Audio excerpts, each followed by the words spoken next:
All right, welcome back to Happy Hour with Heather and Guest, episode number 90. I'm that other dude, Andrew, and I'm joined as always by Heather. Hi. And it's episode 90.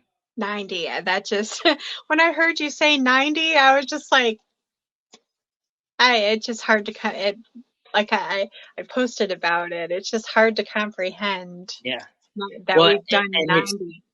it's episode 90 of the newest format. Yeah. Like there had been Yeah. a year or two of just live streaming. Yeah. Yeah. It's just So, yeah, it's hard to comprehend that, that number.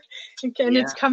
coming up on that 100 number, which is going to blow my mind. Yeah. Well, we're like clockwork. Yeah. We every week you can expect a quality show in which I go off the rails multiple times talking about nonsense. You're there to rein me back in. Yes, it's always a lot of fun. It is. Yeah, And I have a feeling that today will be no different as we yeah, talk about the Moth, which is a band from Hamburg, Germany. Um, and it was interesting because I didn't know anything about them at all. They basically came on my radar like 2 weeks ago. I think I may have seen something on YouTube or there was a social media post, and I was just like, okay, sludge metal from Germany. That's not something I think I've ever really delved into before. Um, in fact, we just recently did an episode about a sludge band you had recommended from New Orleans, and we talked about, or not from Louisiana, not New Orleans, yeah, but we talked about Louisiana having a very specific sound, um, yeah, and a lot of really great sludge bands coming there. And also, the Pacific Northwest has some unique sludge, and but I had never thought that across the pond there would be. So I was curious, and this is from Bandcamp. It says, "Hailing from Hamburg, the Moth are a three-piece with a heavy, no-nonsense approach to sludge/metal doom. Their songs are virtually void of frills, instead opting to turn out hammer-heavy drums and riff-ready rock and roll, as brutal as it is bewitching." So that being said, I hand the baton to you, Heather, and you may take us where yeah, you wish. yeah. This was a surprise for me too because I had not previously heard of this band, so I didn't know what I didn't know anything. So I kind of like when you choose these bands and I've never heard of them or don't know anything about them, and I'm kind of going in blind. So this was a really, really great surprise for me. I listened to their album Frost, which was released in September 22nd, I do believe. Their description is doom sludge pop, which is a very interesting combination. And I wasn't really sure what that was going to sound like. I've never heard of that before. So that is like a totally new thing for me. I was really curious how that was all going to come together. The music is very heavy and it has this thick sound, which also has a lot of distortion. I read that they recorded the album live in one day, and I really like that raw, heavy sound. There's this badass punk type attitude, but there's also moments of more soulfulness and vulnerability, and that combination to me that will go right to my heart and soul. I really like when I listen to music that is so different and unique and it ends up winning me over, especially when it's outside of what I normally listen to. It's awesome when music surprises me, and I can definitely see why you called an audible and put this you put this on the schedule. So that I'm glad you did. Yeah, I called the audible when I without listening to them first, but just knowing what we were sort of in store for. I was like, we don't typically listen to this combination, so let's change that. And it turned out to be really good.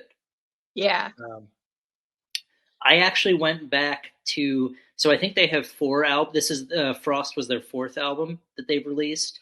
I went back to their second to last album called Hysteria, which was released in 2017, and it reminded me a little bit of Bleach era Nirvana before they recorded Nevermind.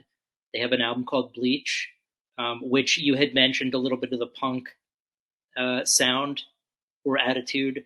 Um, so some of the songs on Hysteria I felt were kind of like if you took Bleach and you distorted it even more, you would get a lot of what's on Hysteria.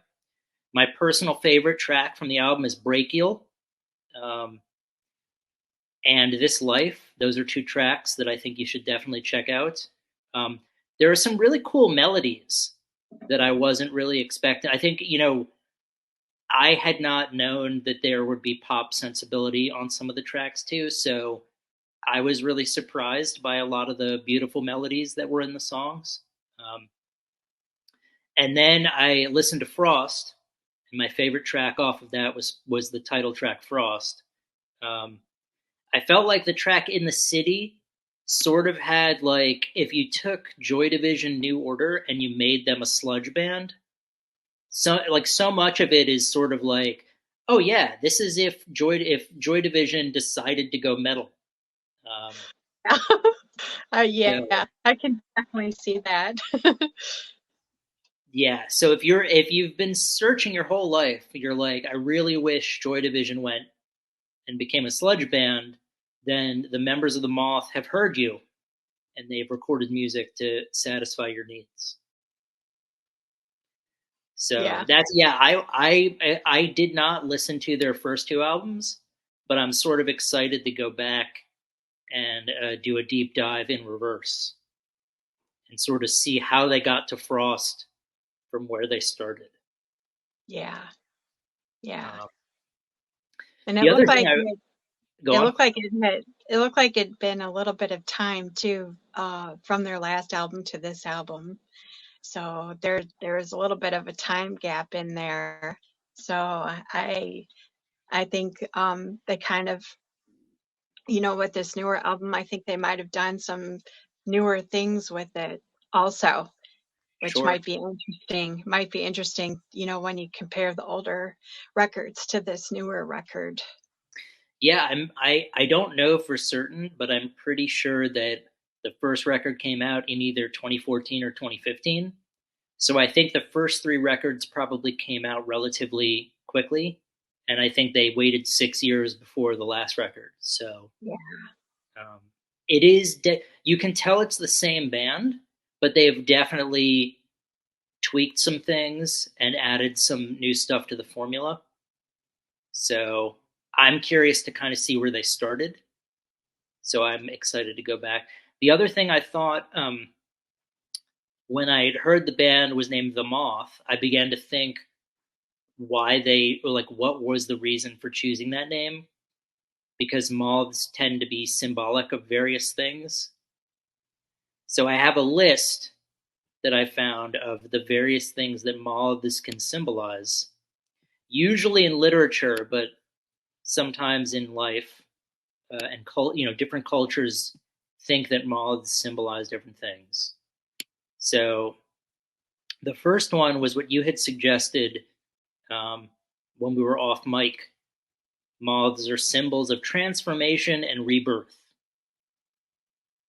So moths undergo transformation, beginning as caterpillars, and then eventually transforming into winged insects.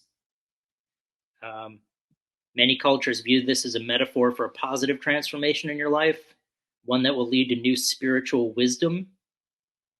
So there we go. So the Yeah. moth could be spiritual wisdom about transformation and rebirth. Moths can also symbolize caution and temperance. In one Buddhist story, the Buddha notices that moths who fly recklessly into the flame get burned, while moths that fly cautiously toward the light survive. This represents the dangers of chasing pleasure heedlessly. So there you go. I say this almost every episode. Where are you going to hear two people talk about sludge metal, but then give you Buddhist precepts? I Yeah. defy you to find another show.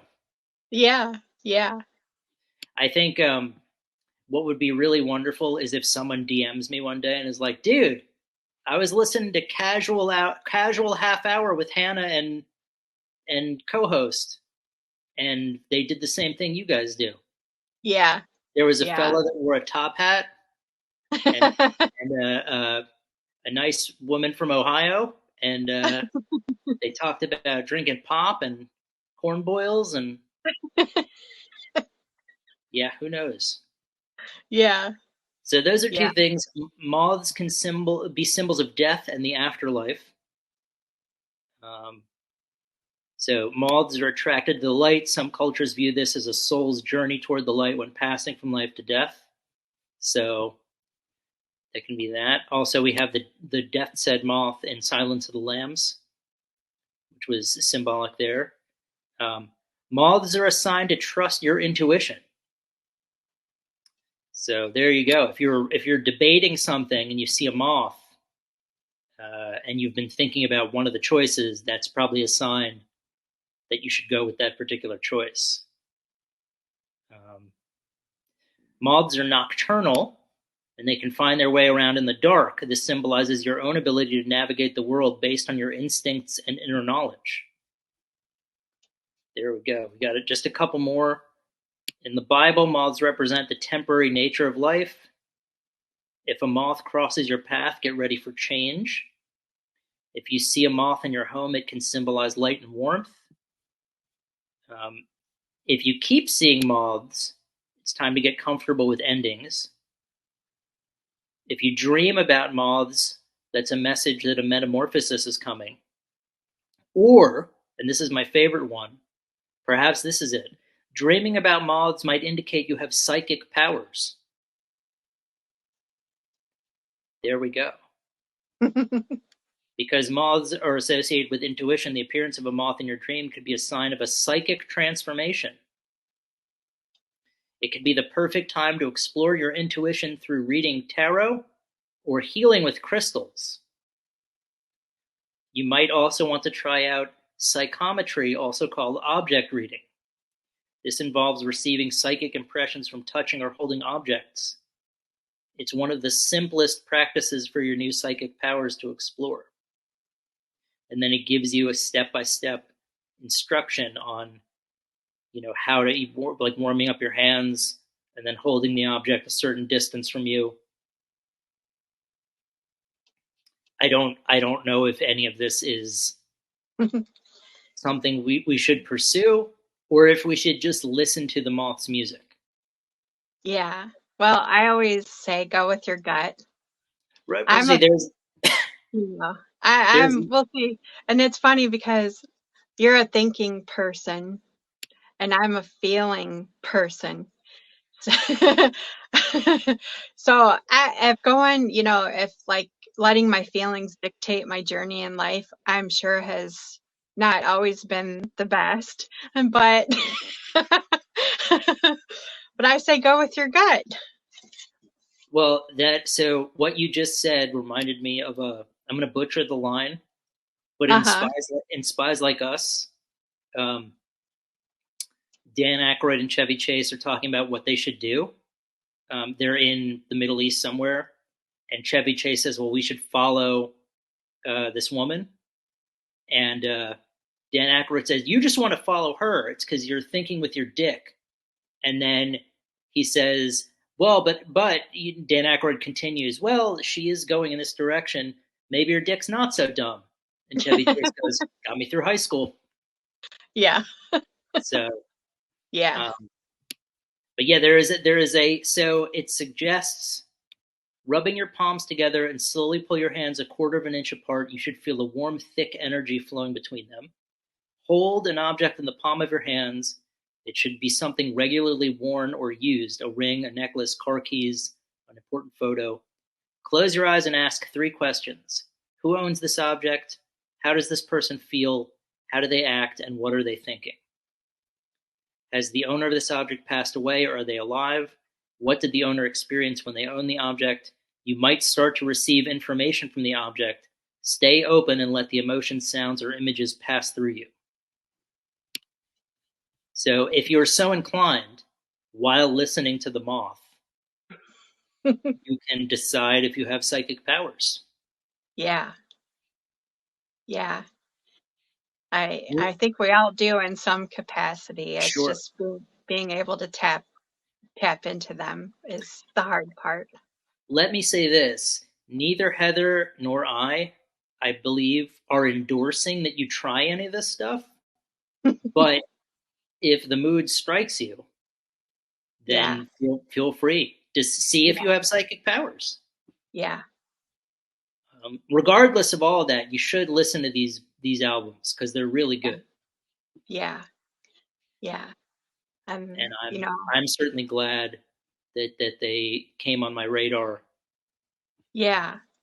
Yeah. And that we're branching out in our subgenre. I guess this is, I mean, sludge really isn't its own, I mean, it is, but this would just be in the sludge. I wouldn't feel the need to classify this music more precisely than just saying it's sludge. Yeah. The pop thing is kind of unique. It is, but I don't know if it would necessitate its own category. Right. Yeah. Like I might just say this is good sludge music. It's not New Orleans sludge, or it's not Louisiana sludge, but see for yourself. That would be my. Yeah. I urge you to check it out. That's my urge. Yeah. Yeah. It's different. It's different, unique. It is heavy. It is all those things. Heavy. Yeah, it's good. Really good. But it's funny because it's heavy and light at the same. It's heavy with the music and the distortion, but elements of the pop that come through are lighten it up. It's a nice counterbalance. Yeah. Yeah. So, all right, cool. Well, go check out the Moth if you're so inclined. And Heather and I will be back next week. I believe it's your turn. We'll be talking about the Devil's Witches. Yeah. So I look forward. I've never heard of them either. So I look forward to that. That would be good. Yeah. Cool. Just in time for Halloween. Yeah. Very much so. Awesome. All right. Well, have a good rest of the day, and we will see you all next week.